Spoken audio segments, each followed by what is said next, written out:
I'll tell you one thing. When you put these lists together and you see teams and how they're built around quarterbacks, um, and you see Kansas City, I'll tell you something. Kansas City is not the same football team it was 5 years ago because of talent. Veach and Andy Reid are losing talent, especially at the skilled set guys. But you know what they're doing? They're bringing younger guys in. And I think it's forcing Mahomes to have to spread the ball around more. Not having one centric throw to A.J. Brown, they got to spread it around more. And I think it's made it a little bit more of a tougher cover when you're covering the Kansas City Chiefs. Dear friend of mine, who was the former defensive rookie of the year, all pro, works in the broadcast team there for the Chiefs and covers this team and has been covering the team for years now. Former Fox analyst. He was awesome at that. Former Pitt Panther from PA too, by the way, and a Philly guy, our good friend Bill Maas. Bill, how you doing, brother? Hey, what's up, Sills? How's it going? All good, man. 2023 Chiefs, man. I mean, are you happy where they are right now and how they're playing? I mean, they get beat in the opener against the Lions, but I mean, you've seen it. It just seems different this year compared to a year ago. Give me your thoughts on it. Yeah, it is different. There's no doubt. Am I happy with it? If I wasn't happy with it, I could just take 1 second and go back to 2011 and think about those teams back then. The Chiefs fans, the fan base, we've become really spoiled. Sitting at 7-2, and we're sitting here talking about what's wrong with the Chiefs. Pretty special place to be in. But there's glaring changes. There's glaring numbers that jump out at you. They're here in the bye week, and they're going to, self-analyze themselves, self-scout themselves, and take a good hard look at it and make adjustments. Look, what are they? Worst in the league in drop football passes from the wide receiver position. Only 144 yards a game. It's number like 22 in the NFL at the wide receiver position per game. There's been some change there, but there's also some issues there. How much of an impact has been Bieniemy not being there? Has it been felt, Bill, or is that just a media-made thing? Look, so there's definitely a group of people out there on social media that believe it is a thing. Eric Bieniemy is going to get in your ass. You're going to know it every second. And as a player, Sills, you know this, that coach that just like, oh crap, I got to go listen to this mouth now. I know I messed up. You don't have to tell me, but I got to go listen to it. And he's that guy, and he's going to make you accountable. And some people don't like that, but I don't think that he's the issue. I don't think that's the problem. I think you can get comfortable when you have a guy like Patrick Mahomes, and you think of some teams that had great players that rely. Look at the Dolphins with Marino. Right. Look at the Lions with Barry Sanders. You're talking about two of the greatest players at their positions possibly ever, and guys just get lazy around them. But we've got a lot of young wide receivers. I think they're still on the upside. And Andy's the kind of coach that just keeps on going back after it. He's just going to keep on saying, he keeps on pushing it. And if you follow him through the course of his history of coaching, I mean, his teams have just always gotten better and better and better as the season wore on. His players all of a sudden started making big time plays in big time games. And you can go back and trace that to him in Philadelphia. And so I think he believes in these guys. He's not giving up on them at all. But, he keeps on. He's got to address the numbers that we're looking at right now. Bill, help me out on this, because we're looking at what's going on up in New England right now with Belichick. I tell people 25 years of excellence, 4 years of shitty football, 6 Super Bowls. I don't know about you, but I'll take that any day. When you're looking at how they won up there for a couple decades, but it really does seemingly, the coach and the quarterback, of any position will always be connected. My point is with Andy Reid, how good a coach is he? Because when you have Donovan McNabb and you have Patrick Mahomes, who's an upgrade to that player, how great is Andy? I mean, Bill, look at the guy that was in Washington, Joe Gibbs. He won with 3 different dudes. That to me is somebody that you look at and you go, holy shit, this guy could take Joe Theismann, he could take Mark Rippon, he could take Doug Williams. You're winning Super Bowls. That's a great coach. How great is he in your opinion? I think he's just steady.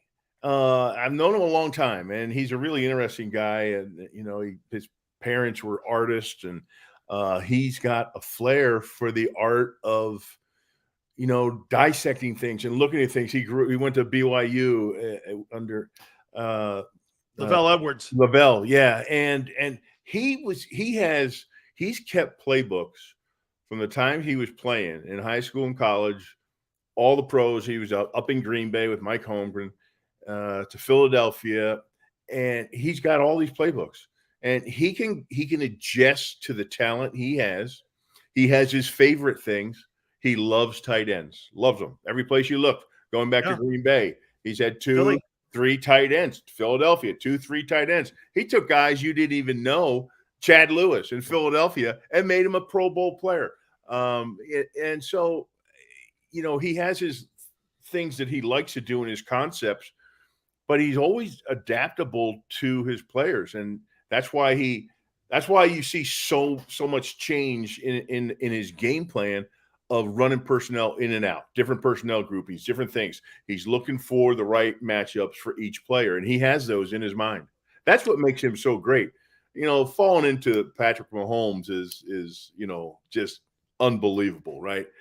And for Andy, he was always looking for that kind of guy, that competitor. He loved Brett Favre, and then he went down and when he drafted Donovan McNabb, and then he went out and pulled Michael Vick in and brought him under his wing after he got in trouble.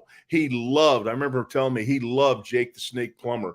Guys like that can do things and extend plays and keep them going, looking for opportunities downfield, has always been his MO. So what he got in Patrick Mahomes is just a blessing and a dream come true. I don't see him planning on retiring anytime soon, as long as Pat's around. You know what, too, Bill? I think you bring up so many things about evolving. And as you know this, I mean, it's like Shula down in Miami. Mm-hmm. And I say this to people, I go, can you imagine the most success he ever had was a guy who threw the ball 12 times a game? They won 3 AFC titles and 2 Super Bowls. One team was undefeated. Marino falls into his room. He's never thrown a ball. All of a sudden, this guy's throwing the ball 37 times a game in an era where you only threw the ball 25 times, and he evolved. So you kind of see a little bit of that with Andy. Like you say, it's almost like B.B. King when he said back in the day, Bill, you take a little bit of this, you take a little bit of that, you take a little bit of this. How much is that reflected onto the way Mahomes is evolving as a quarterback? Well, I think a lot of it, and just his grooming of Mahomes. Here's a guy. They knew the day they brought him in, the first day after the draft, everybody on that team, all the coaches, all the players, everybody knew that this guy was special, and he had something.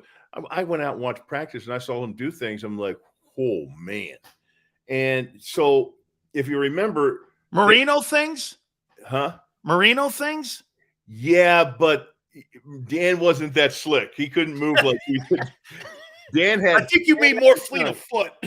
Dan had that arm, and he had that rifle, and he had that accuracy. Like, still, I don't know if anybody had his accuracy. Right. But running around like a point guard and having the ability to know where everybody's at. The players saw it right away. And everybody on that team knew, like, wow, this guy's going to be something else. But it never leaked outside to anybody. Nobody else in the league knew. All they knew is Alex Smith was there, the starter, and he's going to be the starter. And nobody else knew. And they just kept him under wraps, and they let him sit and watch. They let him sit and learn how to talk to the media, the things, how to prepare, all the things that go into the work week with a quarterback. And he did that. And he did that under Alex, and he became a pro. And then the last game of the season, they let him start when it didn't matter. They were in the playoffs out in Denver. But he was such a wild arm. I mean, that cannon he had, he did things on the practice field people were just amazed by. And if you remember, to this day, that was the best year Alex Smith ever had. Because when you know the guy's behind you, he knows he's not going to be there. He knows this guy's he can't touch this guy's athleticism. And as a starter, you have that behind you. So he started airing the ball out a little bit more. He wasn't Charlie check down anymore. It brought out more of him pushing the ball downfield. And it was the most yards he ever threw for in a season, his highest percentage passes, accuracy, all those things. The quarterback rating, it's funny how that works. You know, it's funny. You think about it. In our time, must have been like Young sitting behind Montana. Yeah.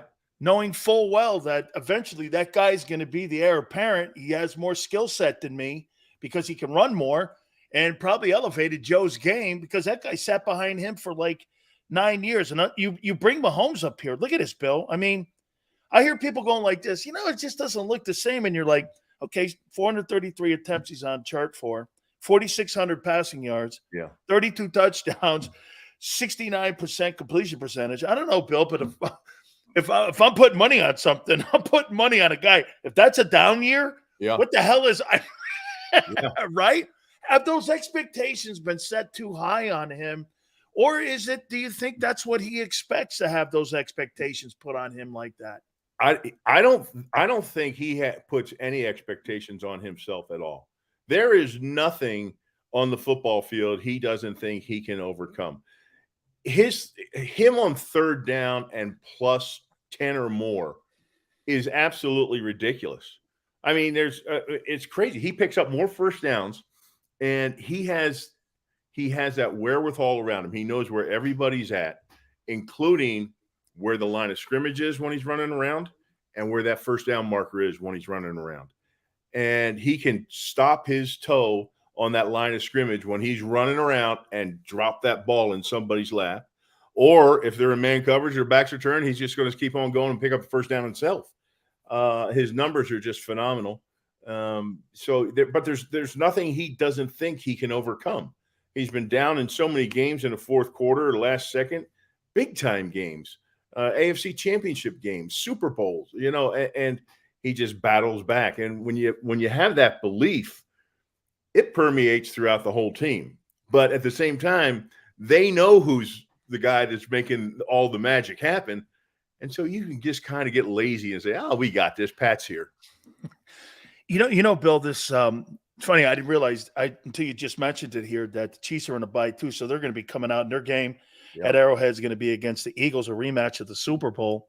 When you see Jalen Hurts and what he's been able to do and how he's evolving his game and what you saw with him in the Super Bowl, I'm looking forward to this game. And your takeaway on Jalen and what you've seen and his evolving into being a passing quarterback, not just a dual threat guy, Bill, but he kind of looks a little bit like Russell Wilson back in the day, early Wilson.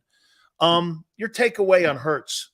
Yeah, just watching him come into his own has been kind of fun to see. I think, there's a couple young quarterbacks out there, and I'm looking at the things that CJ Stroud's done this past week. And, the ability Tua, they thought he was injury prone. They thought he was overweight this offseason. They thought all kinds of stuff, right? They've got that. The quarterback position in college football and in the NFL now is simply this. If you don't got one, you don't have a chance. Yeah. And so I think these guys, the young guys, have learned at an early age that it is all about that position. There's no more of the Trent Dilferds or Brad Johnsons winning Super Bowls or, the guys that hand it off 40 times a game and play action, pass you a couple here and there. And that's gone. That quarterback position has to be electric, magic. You have to have the it factor. There's no more, Dave Browns out there. And so I think they've learned that, and they were groomed to do that in college. So once you know that that's the way the game's played and that's the expectation that's put on you, whether that's right, wrong, or indifferent, they just embody it and go with it. I'll tell you what, this kid Pacheco, I was calling him Ferdy Pacheco during the Super Bowl. So he's on pace for $1,000 at 4.2 a carry. He's also on pace for 350 yards receiving. I mean, not bad for a late round guy. And he's developing into a pretty nice little piece back there. In light of the fact that what you're talking about with the receiver drops, this guy's an important part of this offense moving the chains. He is, and there's a whole nother group that will tell you that they need to utilize him a little bit more. The guy, they don't run too often here in Kansas City. Andy, if you spell run to Andy, that he thinks that means run to the refrigerator. It has nothing to do with handing the ball off. But this Pacheco guy, and look, they've got a pretty good offensive line. The interior three and Trey Smith and Tooney and Creed. I mean, you can get some mileage out of them and lean on them a little bit. And I think Andy's has to trust in that a little bit more and take some of the pressure off of Patrick early on. I mean, he's had a hell of a go of it just this first half of the season. I think they can help him out down the stretch a little bit by feeding Pacheco the ball a little bit more, eating up more of the clock, making those long offensive drives down the field, wear on the defense a little bit. I think that could help them as they push down the stretch while they're working to overcome the receiver problems. Two last questions for you, Bill.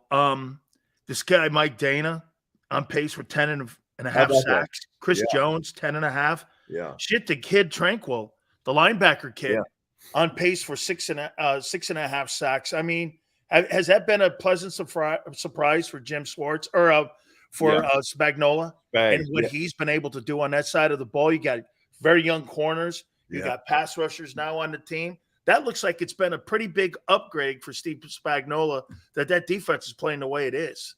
For years when the offense was putting up big numbers in Kansas City here, they were just always like, if we could only get our defense just in the middle of the pack, we'd be okay, right? Well, they've got a top 5 defense. Yeah. And guys who get home, Bill. Yeah, absolutely. And I think a lot of the reason has to do, look, there's talent up front, and Spags does a great job of utilizing the defensive line and getting games out of them and rushing and showing fake blitzes and bringing pressures. But the back end of this defense is stacked, Dan. I mean, stacked. Like you remember playing for us when we were playing, if you had that one more half a second to hold your coverage, we could get home, You're right there about to drape yourself over the quarterback. And that half a second difference is a big factor. That secondary of the Kansas City Chiefs is talented and it is deep. Like, all of them are good, really good. You got Trent McDuffie out there, playing just unbelievable ball. He is a factor, man. I think he's got 4 forced fumbles already. He will come up and stick your ass, right? And leave it. When he came out of Washington, Bill, I wanted him in Philly. And everyone was talking a little 5'11". I go, yeah, but this guy's a hitter, man. This guy's a play. And you know what? Like Jimmy Johnson always told me, I want guys around the ball. He's always around the ball, Right. No question about it. And L'Jarius Sneed is a heck of a player. They look to put him on your best receiver. And, he was with Tyreek Hill all day. Now, he had safety help, and those safeties are good. Reid and Cook, they're just it's just a talented group. And Spags is, as much as Andy's a wizard on offense, Spags has all these toys to play with too. And he just loves coming up with different combinations to cause wrinkles for an offense. Okay, finally here, I'm going to ask you the dumbest thing I possibly can, because back when I played and back when I was younger, strippers were kind of like my they're kind of like my kryptonite, right? They were my kryptonite, Bill, so I won't lie to you here. All right, this Taylor Swift thing with being around the team, I mean, look, nobody likes distractions, whether it's Tebow or women or any kind of chaos in the locker room. Coaches despise that. How's Andy dealing with all this? Or is it like Mike Tomlin would say, is it like a pebble in the shoe? No, to be honest with you, I'm with you. I always thought there'd be, some kind of issue. The wives and girlfriends section of a football team where they sit, that could explode at any time. It can get real ugly. And then you come home from your work or your day, and you're like, "Did you hear what so say?" Oh man, it might. And that guy's making more than you. That's real life stuff, right? You want to do some housewives shows. Do the wives section, and no, this is a real thing. And this Taylor deal is, I'm shocked. Everybody has taken to it, and it couldn't have gone, any better. She looks like a true fan too. Yeah. I dig her at the games. I think she's just being herself and having fun, and it's a real deal between those two. And she's taking in all their friends, and they go out and do stuff together. They go to dinner. You hang out. I mean, and so it's been an easy transition into it. And Andy's got to be ecstatic because every time she's around, you know how it is. You're a male. You're going to put on a show for your woman, right? Oh, hey, I'm going to be flexing and doing everything I possibly can. You kidding me here, man? No, right. Bill, I think it's great for the game. I think it's great for the fan base, especially that gigantic fan base in Kansas City. I mean, I look at Travis Kelce too. He's a brand now, Mahomes. I think it's really wonderful. But, you have the old curmudgeons who are going to sit there and try to make some shit out of something that's really not anything. To me, as long as the guy's still putting up numbers, he's on pace for 1,200 yards this year. I mean, you're talking about a guy who's going to the Hall of Fame and going to be considered one of the best pass-catching tight ends in NFL history. I don't know, man. I mean, how do you think he's handling it? I think he's doing real well at it, actually. And he does his podcast, and people try to trip him up and ask questions that he might say something wrong. That's a tough line to walk through.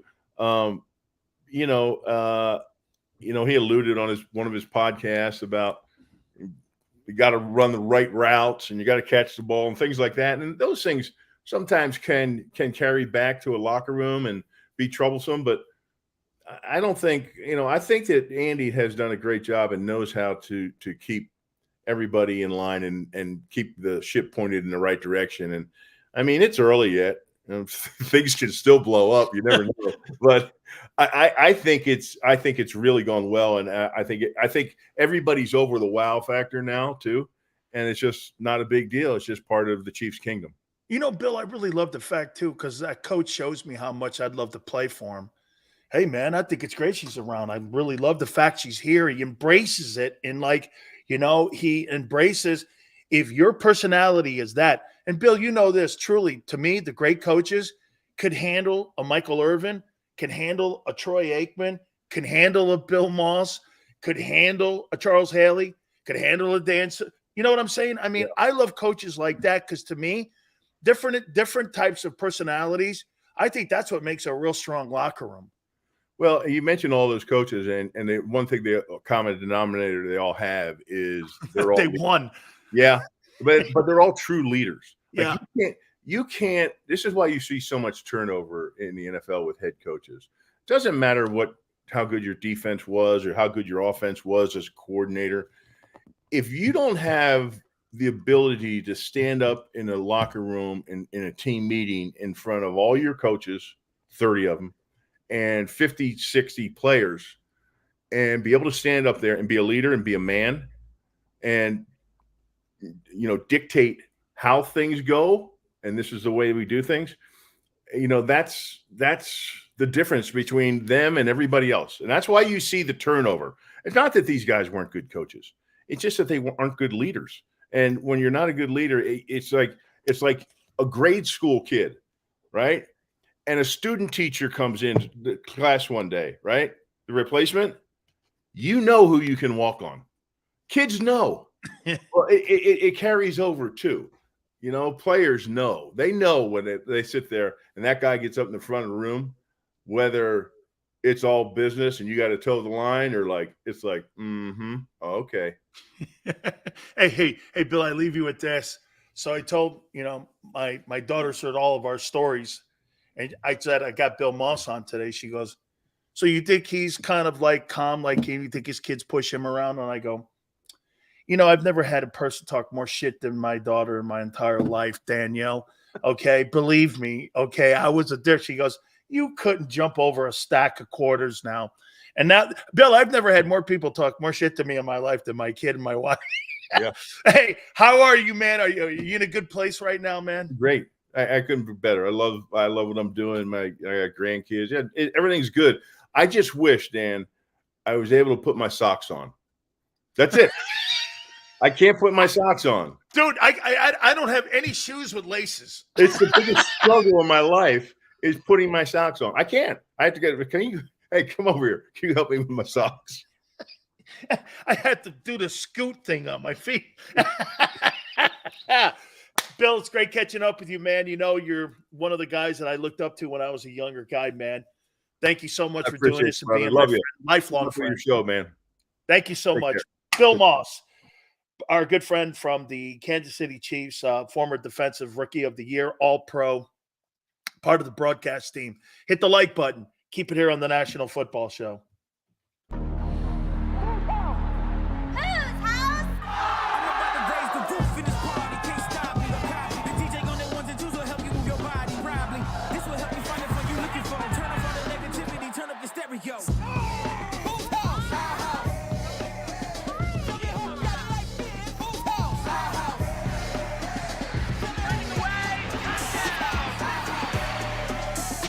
Football and Hooters, the perfect